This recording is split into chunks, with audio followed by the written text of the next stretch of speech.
Hello, Reese from the Point Music News podcast thingy. We a special guest this week, Mr. Chris Flaskas. I've known Chris for probably 9 years, 8 years, something like that. I mean, I've been doing the Point for 12 years now, and he's been playing around here around about 9 or 10 years. So yeah, it'd be about that long. Flaskas, the band, have a whole new EP out called Free the Mind. So that's what we're talking about in this episode, plus some stuff about mental health, and I don't know, we go down tangents a lot and talk about Big Rock Studios. Yeah, this is a fun one. I really enjoyed it. And Flaskas are part of Airwaves Festival coming up on the Sunshine Coast at Nightquarter on March 27th. So if you don't have tickets, you better get them because hell of a lineup. All right, without any further ado, ladies and gentlemen, people of all sorts, Flaskas. Let's do it. Hey, we're recording now. Mr. Chris Flaskas from Flaskas. Hey. Oh, okay. This one, I've been looking forward to this one. Okay. So, notification straight away. Look out. I know. How do I turn that off? I'm not completely like tech kind of computer savvy, but there we go. What an intro for you. How are you, my man?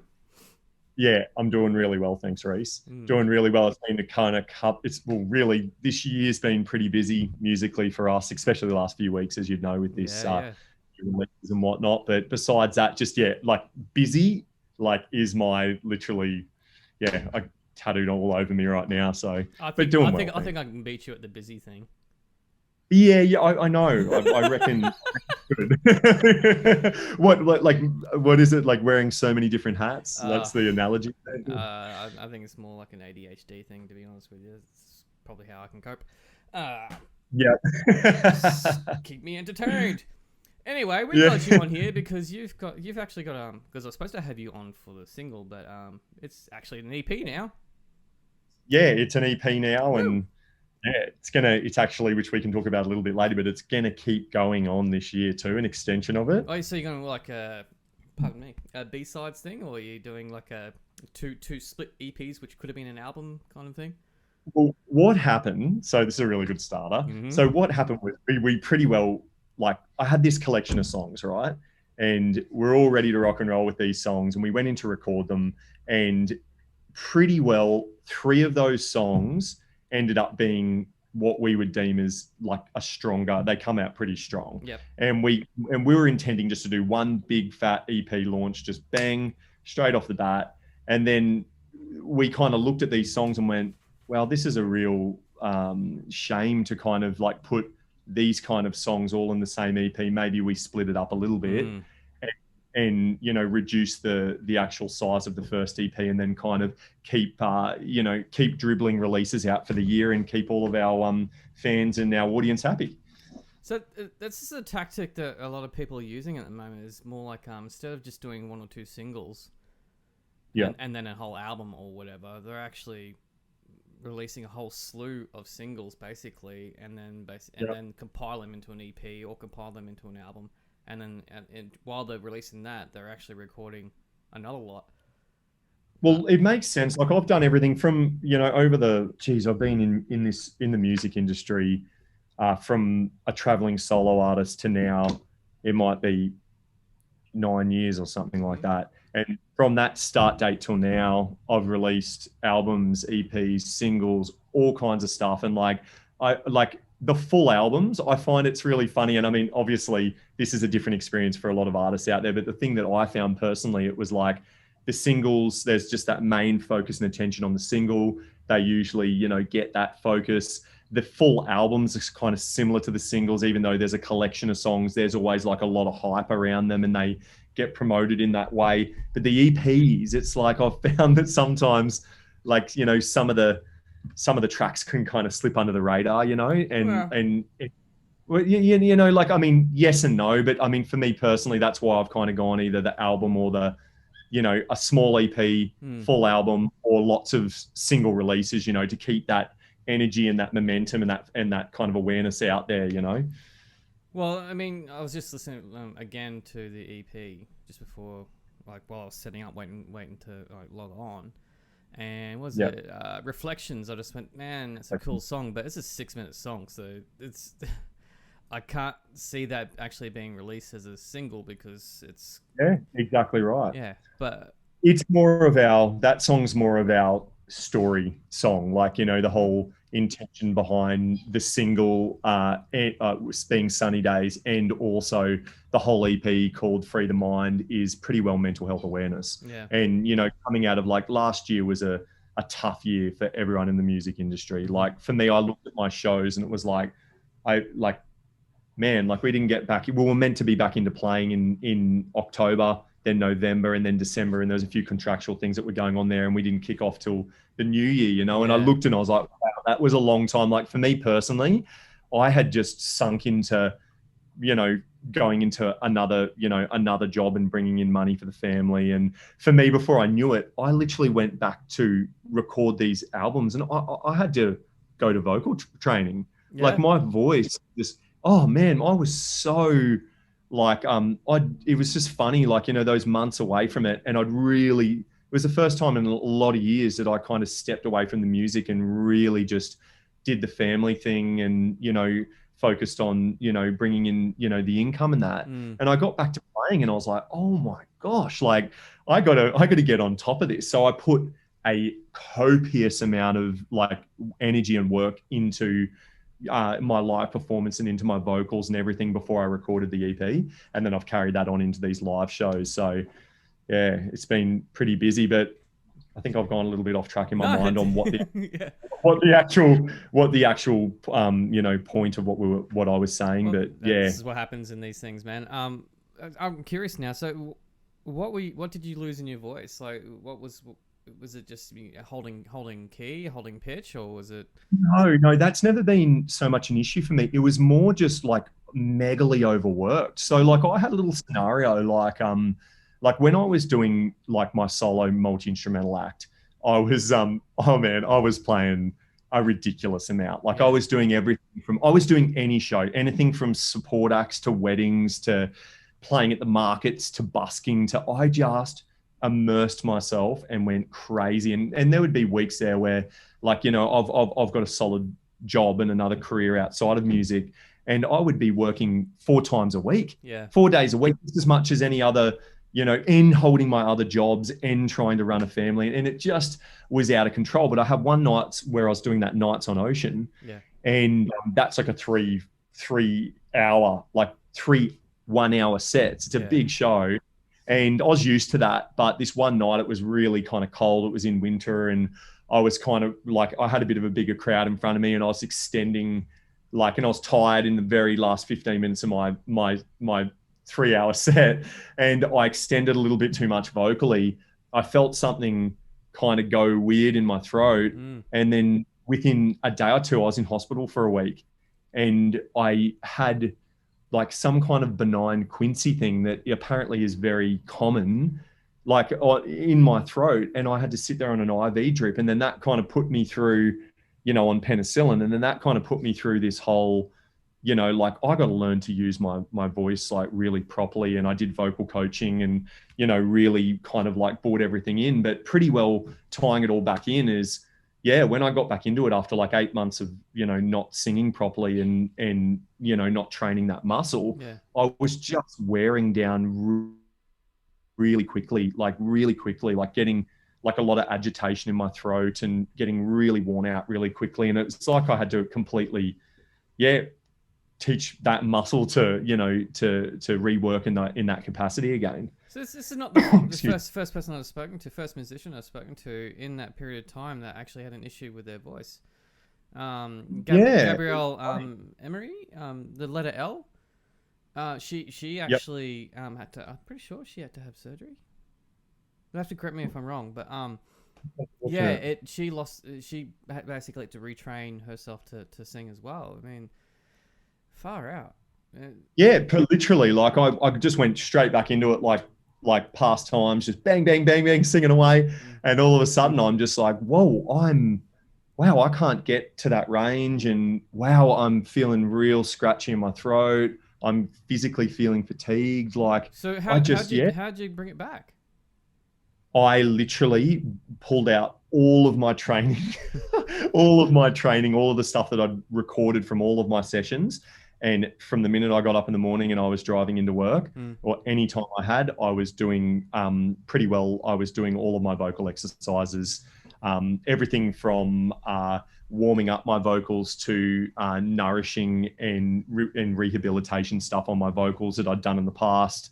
Then I was playing, like I always play around the house quite a fair bit. Like we've just got instruments, like, man, I turn around this thing. We got instruments, just didgeridoos, flutes, drums, guitars, lap steel slides, you name it. There's a lot of instruments in this home and the kids love them. I love them. We're always picking up stuff, but I really started on top of all of that, picking up the training again. I started, getting back into my live show in the house here, putting on a little performance for the kids and really getting into it and, like really extending my vocals right out like I would on stage. And pretty well, like after it took me about a month, wow, I was feeling really solid, like back to where I was. And then I've just kept building on that again. So, because I know that we've had a couple of shows that we've just played and ones that were coming up that were like, as we'd spoken about previously, like, 2 1-hour shows, Beach Hotel Byron,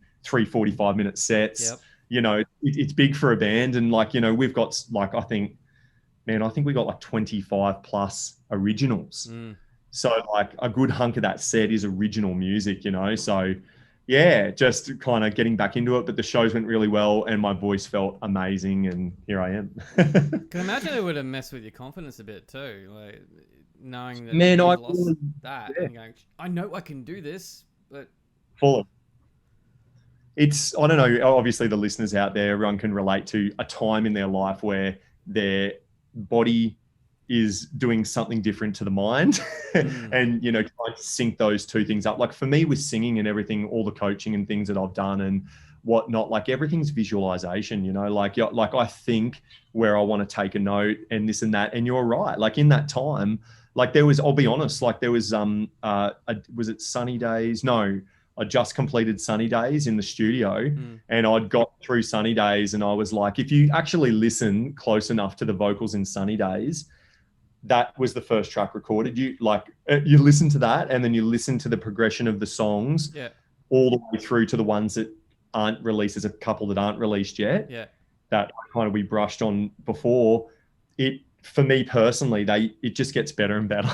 And that was kind of me kind of getting back into it. But when I went for the second track to record it, there was one day there and it was the first time in my whole career of recording, like, recording my music in a studio format that I just literally started singing the first verse and just stood up and just went, I'm so sorry, happy to pay for this session.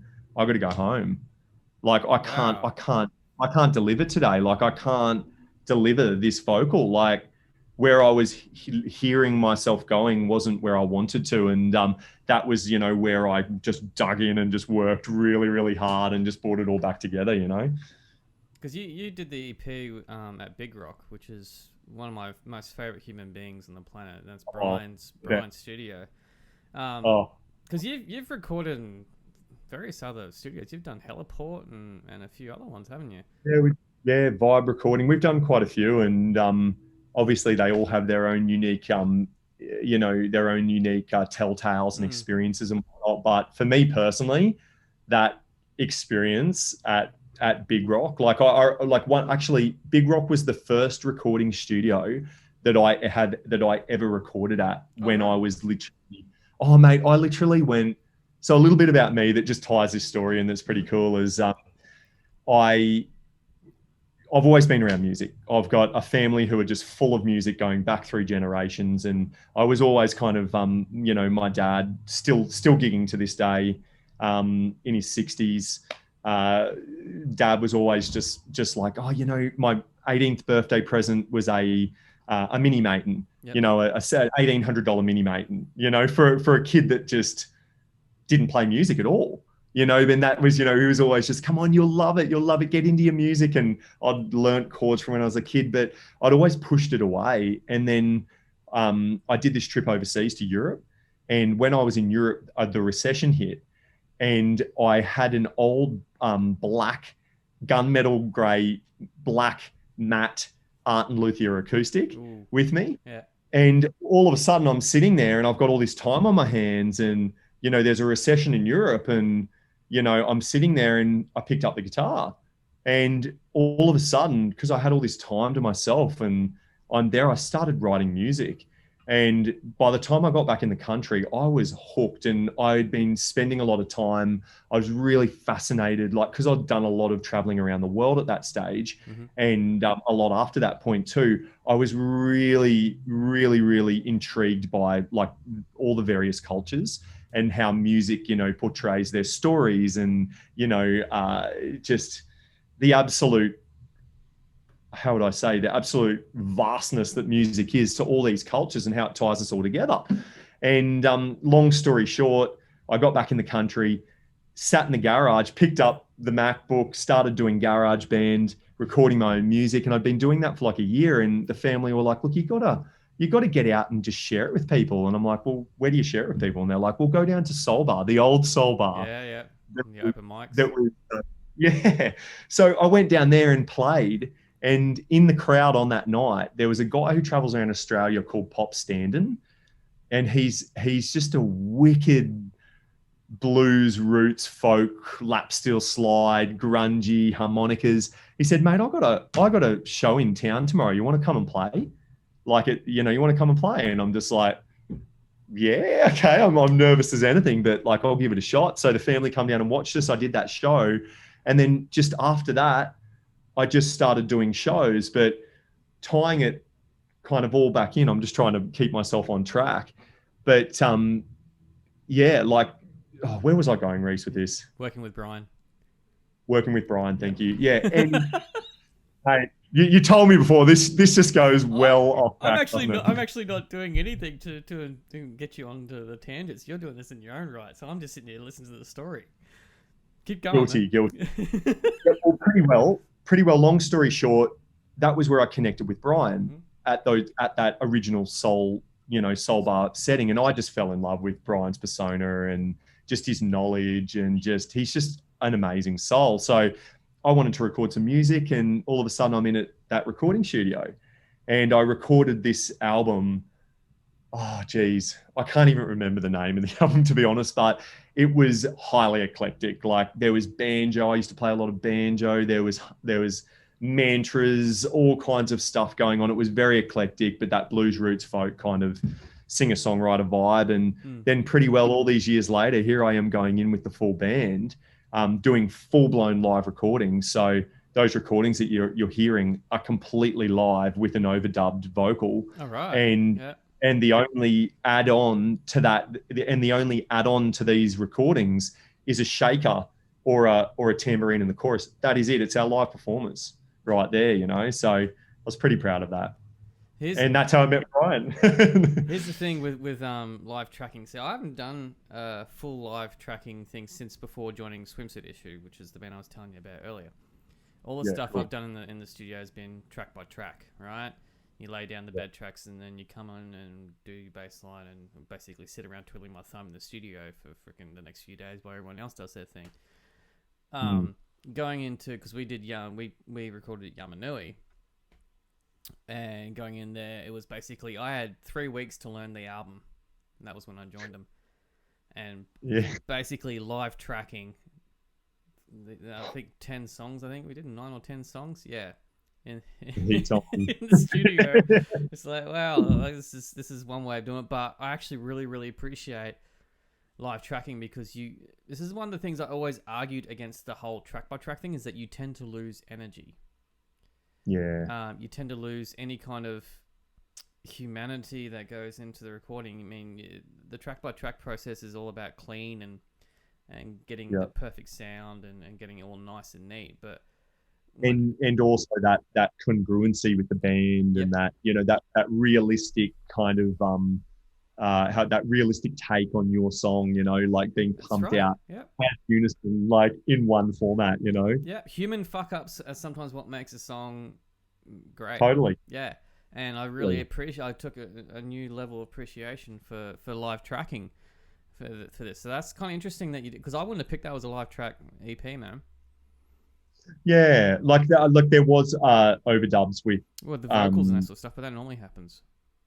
with the vocals and the lead too, Oh yeah, and the well lead that's guitar, pretty normal too. But because we like Marcus is an amazing player, and to be honest, most of those, like, it's actually funny that we were talking about Reflections just before. You'll yeah, hear that song when it gets to one of his leads. You actually hear him because he's done the whole entire song, from the verses transitioning into like any kind of lead work in the in the bridge or the main lead solo or whatever. yeah. He's just done it all in one take, and you can hear him changing his pedals.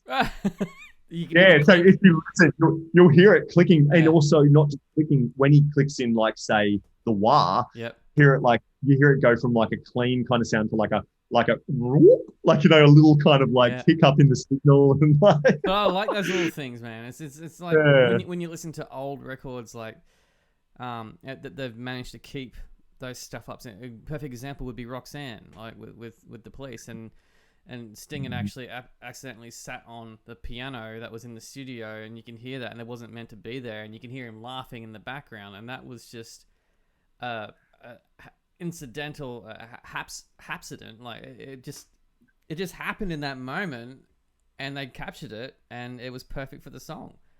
It was. yeah, totally agree. It's what makes this life, like, and that was another thing, going down this kind of like this rabbit hole of Mm-hmm. authentism and, like that realism. Like, that was another experience that I really liked. Like, of as you said before, I've recorded in a lot of different studios, and some are very, the sound can become, very, how would I say, like, everything is, quantized and very produced, Mm-hmm.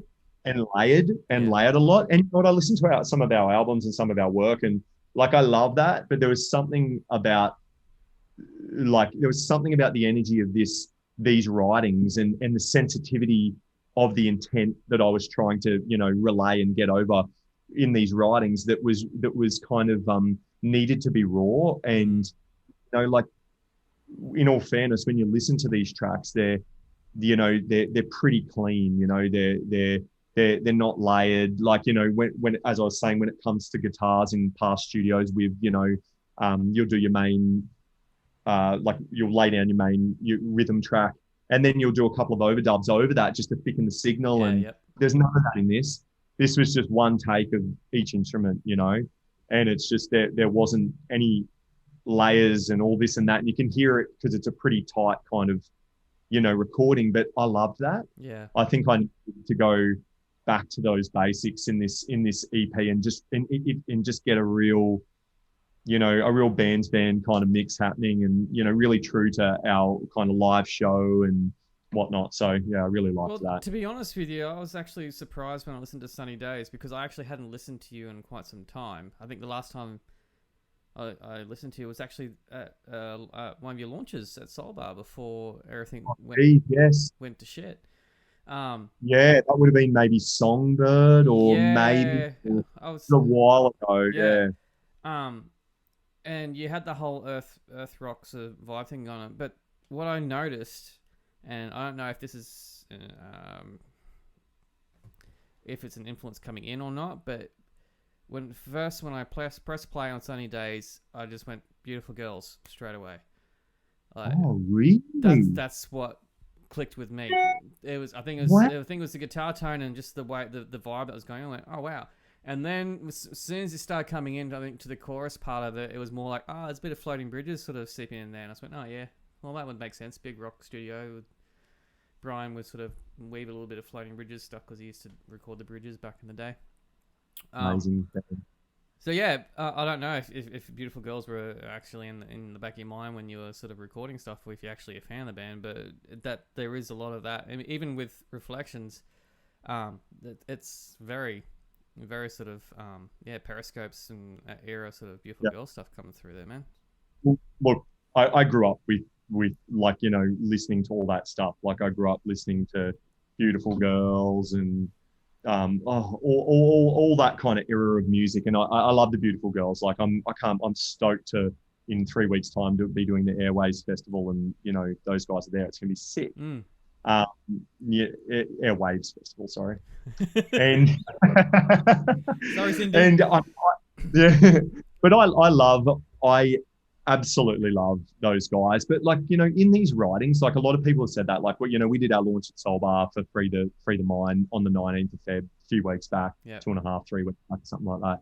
And a lot of people were really taken back and gone, whoa, like, there is a distinct kind of, like, as you said, I've gone down that kind of, little influence of Xavier Rudd and John Butler and that really earthy, guttural kind of like lower frequency. And then, the writings over the last year and a half, I don't know. We wrote one song that's going to come out, like it was the start of this whole entire, like, kind of little bit of a difference in, change of direction. Yeah. And this is one of these songs that is, going to be released in a few months or whatever as an add-on to this, Free to Mind kind of EP campaign and whatnot. But yeah, I wrote that and I took it into the boys and I was like, guys, I've got this hook. You got to hear this hook. Bum, bum, bum, bum, bum. And I'm like, Marcus, hit this riff, like just keep this hook going. And then the band just lit up and we just looked at each other and we were just like, this is sick. Like it was just really powerful and a bit more rocky. And then, it had that little bit kind of like, as you said, that Floating Bridges, Sticky Fingers kind of like, it's crossing genres between rock and like, it's not reggae. It's like, I don't know what you would call it. Like, not ska, but like that coastal influences. And, kind of like a SoCal kind of thing, or like yeah. And we kind of wrote like that song kind of come out, and then from that I just started writing all this music that was like in this EP. Like, and I've just been loving. It's been really fresh for me. Like, I mean, we are working on one right now that's just a back to the roots earth rock kind of bottle slide on a 12-string with a thumping kind of just riff running through the center with tribal drums, and we love that kind of stuff. Yeah. But doing this kind of new, fresh, like what this EP like kind of portrays, like that kind of new kind of stylish genre, is something that just kind of happened. It wasn't like it wasn't like an intentional thing. It wasn't like, oh, I'm listening to this, or let's do more music like that. We've never been that kind of band. It's just been kind of like, one of us will bring ideas into the studio and then all of a sudden, bang, songs are happening. Like it's just kind of crazy. And that's kind of was the byproduct of this EP that you're listening to. So you mentioned earlier when we first started that it was more to do, the theme behind it is mental awareness. Do you want to expand on that? 100%. I mean, look, for me, I saw, the whole COVID thing last year. It's still happening. And, it was interesting because even before COVID, I've noticed in my friend group and family and just extended, like, workplace and this and that, like mental health or the awareness around mental health due to our, our evolving society and our evolving technologies. We're going deeper into the human, psyche and body physically and, energetically. And we're learning a lot about ourselves, And one main thing that has been in my face for a long time is mental health, just seeing that playing out like all the time. And then kind of COVID hit. And then I started hearing about all the, look at that Mozzie, my gosh. And then I started hearing about all of the, kind of mental health, the lockdown and all of this. Like you listen to, Sunny Days, and Sunny Days is that kind of response. It's kind of, sorry guys, I had to get that. We got a reciprocal bug because I got one that's flying in here. When I was looking at it, it flew past me, and then you had one fly past you, and it looked like it was actually doing going through the camera. This thing is like, I don't know if it's a mozzie or a freaking possum. It's just that big, this thing. But I've been using this, like, this stuff's good, this lemon myrtle just here. And I've just been like trying to spray these things away from me because you kind of can't see there, but I'm back onto a bush, so with a water source there, so there's a lot of activity from the insectal kind of happening here. But keep it natural. Oh yeah, there it is, just there. Yep. The fractal thing in the background. That's not a fractal. Yeah, it's fun. Anyway, back to the mental health thing. Yeah, back to the mental health thing, and it was just something that was kind of in my face. And I've always, I've had an interesting path outside of music, and in all of my traveling, and I've seen some amazing stuff. I've got a wife who's a Chinese acupuncturist and herbal medicinist, and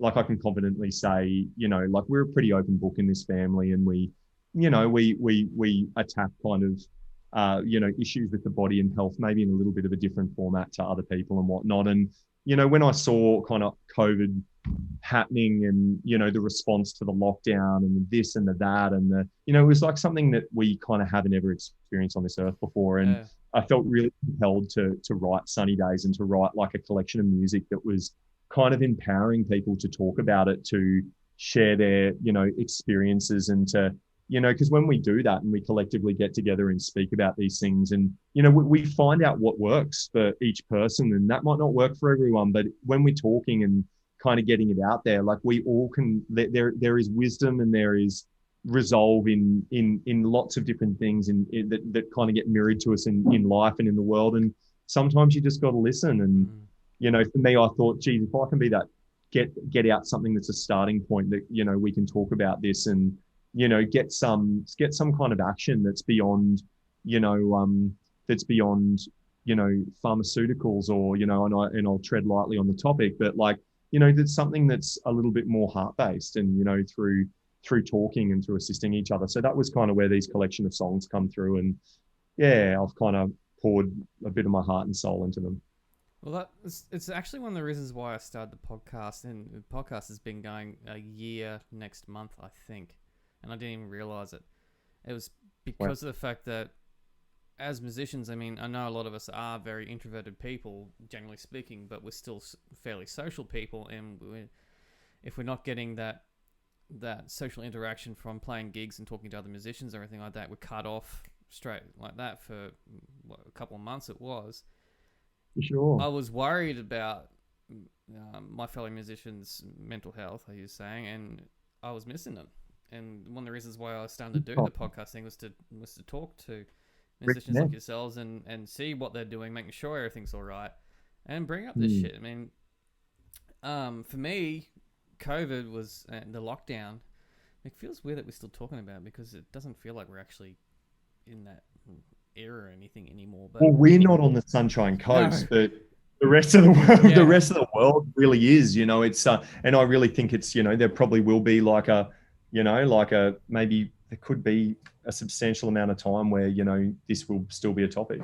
Oh, easily. But I found that it pressed pause on the anxiety that I was having. So, as you know, in this industry, the Australian music industry is so fast paced, and it's so hard to keep up, and so hard to keep pumping out stuff, as well as we're expected to be creative and create the music, and then therefore record it and put it out. But then we're also supposed to be doing our own marketing, our own social media, our own art. All of that consumes this. Yeah. And before you know it, it's draining, it is. Man. It's huge, and a lot of people don't understand that.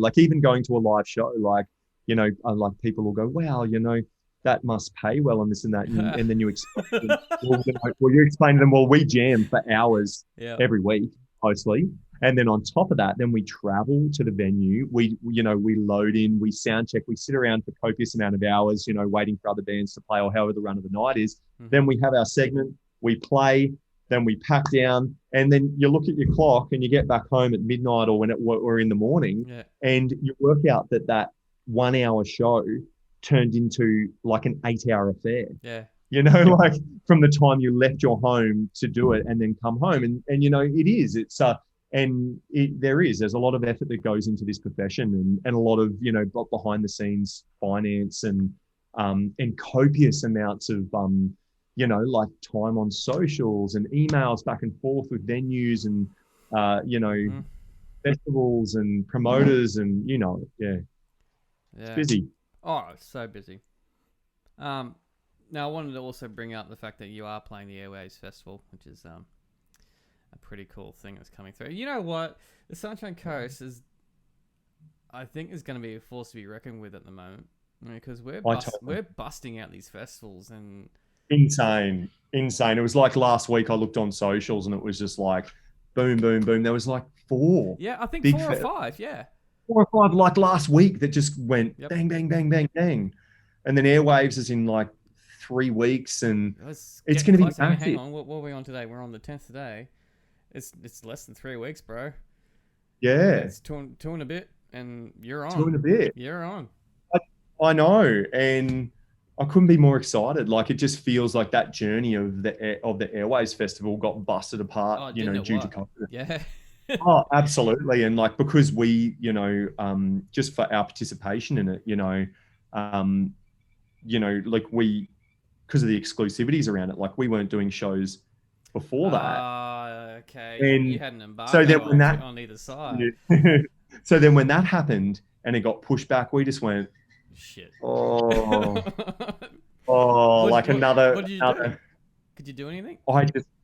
I literally just started trying to get in contact with the copious amounts of events and venues that had tried to get us for those times, and I'm pretty sure, off memory, we ended up having to wait till, geez, what was it, till the launch? Oh wow! All right. You So know, for those that don't know, like as musicians and artists and that, when we playing like either a major show at a major venue, say like Soul Bar, or if you go to Brisbane, say like the Triffid or Tivoli or the Zoo or something like that, or playing a Yeah. festival, there's usually a depending on their ruling, they have sometimes they'll have a 2 week either side of the event where you cannot play in a certain radius, so like maybe 50 k's or 100 k's in that Yeah, yeah. period. Sometimes I've seen one where it was a month and 2 weeks on either side. I've seen that before, and I was like, far out. It's like so Yeah, some of them I've seen even longer than that. really Yeah,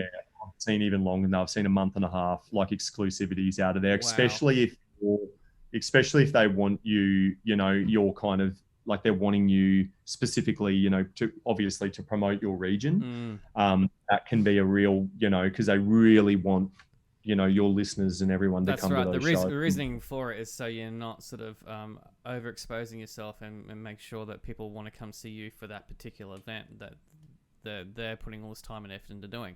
It's a fair enough call, but it's also like you just pointed out. If the festival gets postponed and you've got an embargo like 2 weeks either side, you're going, holy shit, there's 2 weeks of gigs, 4 weeks of gigs there I could be doing right now, but I can't. Wow. Man, I totally Yeah. forgot about that. Yeah, but look, it's all good. Look, in the end of the day, like I love what Cindy and the crew are doing at Airwaves. Like they are such top-notch humans, and they are putting on a really stellar event. And it's just I couldn't promote it more. I couldn't be more stoked to be on that bill. We've cooked up a tasty little eclectic set, and can't wait to get on there and play it. So pretty well for me to tie that up in a knot is, cannot wait. 2.5 weeks time, we're on that stage. Is So that the first time you played Nightquarter? I swear you've played it before. no, first time that I've played Nightquarter on the Sunshine Coast, Yeah, but I've done you've done the big years Gold Coast one. worth in Gold Coast, years worth of. Because you're doing another one after this. So I got it in here. Was it like in next month? 23rd, yeah. Whew. Lucky bugger! You get to play Nightquarter twice. Yeah. In a very close amount of time, man. Holy crap! Yeah. No, you're gonna But love it. stoked. You're Like, gonna, dude. I mean, once again, Michelle and the crew at Nightquarter, like, what a venue! Like, it's the kind of venue you walk in and go, "Whoa!" Like, Well, it's a different thing because like we're used to playing, say, like Soul Bar and something, which is a great venue as well, and there's other venues opening up on the Sunshine Coast too that have the nightclub bar venue vibe, which is going to be limited to amount of people here. But then you get onto something like Nightquarter, which is open air but still got a roof on it, and you just expand. Any festival-ish, like, like it's totally different thing. As you said, it expands. That's the biggest and best way to say it. It's a big stage. Oh yeah, it's good sound too and a good feeling. You get that rush. You do. The stage lights up and rumbles, and you just. I mean, we all live for that, hey. So good. Going back to the EP, and I've got a question for you. Yeah. Listening, how I said it's got that whole Beautiful Girls vibe to it, and then you're saying you got other parts that's gonna. I have a feeling that you're doing darker stuff on the other releases. Are you doing a light and shade kind of thing? A light and shade on this specific No, on the, this with the specific. two different releases. So you going more sort of sunny and lighter on this on Free the Mind, and then the next one's going to be a bit more sort of like darker kind of No, no? okay, so Sunny Days was like for us, Sunny Days was a bit darker. Like Yeah. a lot of, and I know this is, but when you listen to the lyrics, Yeah. it's like I've been Lyrically. fighting my way back Yeah. down lyrically. But I mean, when you hear that, that poppy kind of chorus, like those sunny Yeah. days, it's just popping, and it's definitely not. And we did it like that because that the verses is that like kind of heavy riff that like I think it moves through like it's major chords, but I think it even moves through like a transitional minor. Yeah. Yeah, and it's kind of like real like dun dun, and it's like kind of like really kind of theatrical. Yeah. And you kind of, so you got that happening in the verses, and it's like for us that was kind of a bit darker, and it's got those those lyrics, I've been fighting my way back down from to what is real, I've had my head up in the clouds, consumed by the thief that stole it all, so the thief is COVID. Mm-hmm. And then it's so pretty well coming back on track. These other songs that will be released were all recorded at the same time, so they'll have this similar kind of recording kind of vibes and nature. Okay.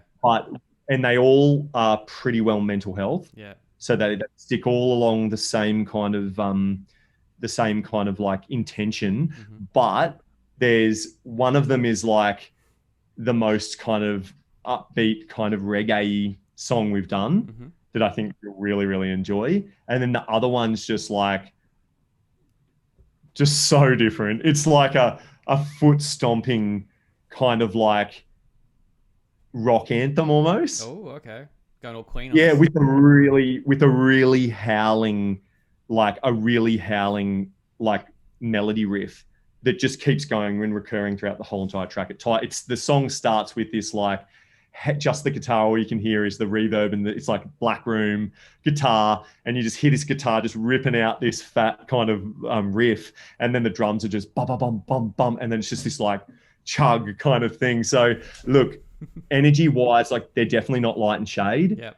The reggae one is really quite light. Yep. Like in its intention and frequency, and it portrays a really light vibe. The other one's a real fighting kind of vibe. Like, and the reason why we wanted to bring them out is because I feel like the first few songs on this EP kind of they set the mood.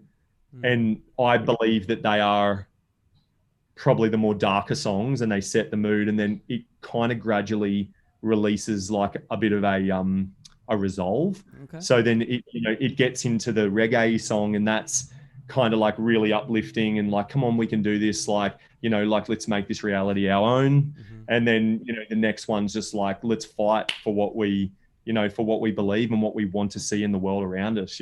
So they're kind of building and staged intentionally, but I didn't go for a light and shade thing. But the more I'm talking to you about it, it sounds like there kind of is maybe a bit of a light and shade thing. So yeah. Thanks for bringing that up. It's all right. Well, because I know that's like spoil. That's what Barefoot's doing. It's kind of like that you got the beachy songs in a major key, and then we got the dark dubby ones in the minor key, and it's basically going to be side A, side B kind of thing, where it's reflective. Cool. It's a mirror of the sides, and it's not the first time any others has done it, and I was just curious, and it sounds something that you might have been doing as well. So, well, not intentionally, no, but when I talk about it, it's kind of sounds like unintentionally it is going to go down that path without being promoted in that way or intentionally constructed to be like that. It's going down that path, it looks like.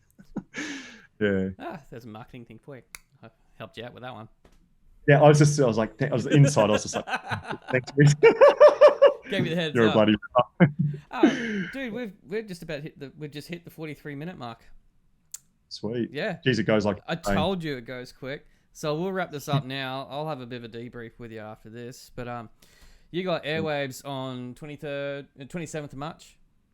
Yep. Tickets are still going, but they will sell pretty quickly. I mean, I'm going. I'll be there. And then you got Nightquarter again on the 23rd of April, right? And that's basically wrapping up for a little bit. That's wrapping up for a little bit. There's a lot of stuff in the pipelines, but it's all getting negotiated We'll right put now. your socials down underneath it in the description of this anyway. So if anyone's never heard you before, or you go follow him. Chris Flaskas. Awesome. I will put the EP in the link underneath this too. So really enjoy it, man. Reflections is probably the tune for me. I actually really like that one. Yeah, cool. Stay on the line, man. I'll have a chat to you. Everyone else, adios. This is Chris Flaskas. Catch us later. Peace. Yow. Really hope you enjoyed that one. Big shout out to Chris Flaskas for jumping in. If you haven't heard his EP yet, Free the Mind, the link is below in the description. Check it out. If you like Beautiful Girls, if you like sort of John Butler Trio, if you like Xavier Rudd, all that kind of stuff, you'll dig it. It's very cool. And a big shout out to Brian at Big Rock Studios for doing an epic job. Thank you for tuning in. And if you had not followed or clicked subscribe or whatever case is, however you are listening to this podcast, please do so. More coming, as I always say. Thank you for supporting local music, live music, Australian music, all sorts of music. You guys are legends. Cheers.